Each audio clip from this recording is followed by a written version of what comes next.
What is good, everybody? We are back with a brand new NBA 2K Lab badge test.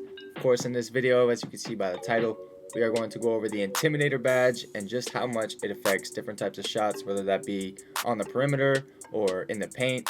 And we're going to go over the numbers on those shots and just how much of a make percentage decrease it actually helps. The badge itself says, offensive players have less success shooting when contested by players with this badge. Also boosts the shot defense ratings when tightly guarded by your opponent. We're going to go over all that stuff, guys. If you are new to the channel, be sure to subscribe. And without further ado, let's get right into it.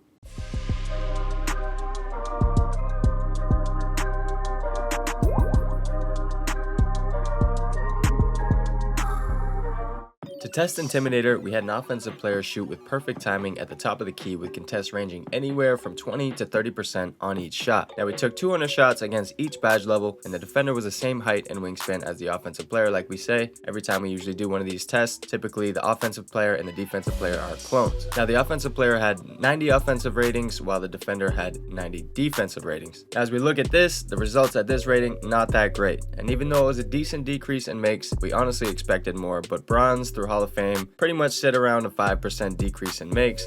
Now, we redid the same test but lowered the offensive player to have an 83 ball instead, and here's where you can actually see some results. It definitely affected the lower rated shooter more, but players don't typically have low 3-ball ratings on next gen 2K since everybody can pick what attributes they want. So we had this badge at S tier for perimeter defenders, and while it's still good and can affect shots, we may have to knock it down to A tier. Just getting a good contest is much more important than having the badge alone, but if you have both, that's when it's looking good. If you have enough badge points, crank it up to Hall of Fame, but at the very least, do yourself a favor and put it on bronze. Now for our last test, our third and final test, we did something similar but with standing layups under the rim with about the same contest level. And of course, everybody knows this badge is great for defending under the rim, which we expected going into this, making it an S tier badge for all bigs. It's also nice to have in the park where the perimeter defenders can occasionally help contest under the rim. Now we did notice that the badge helped give more ghost contests, especially in the paint, but the defender would be way out of position and only get 1 to 2% contest, but still make them miss what would be considered an open shot. Now overall, the badge is still very good, and everyone should consider equipping it as one of the best defensive badges even after our testing.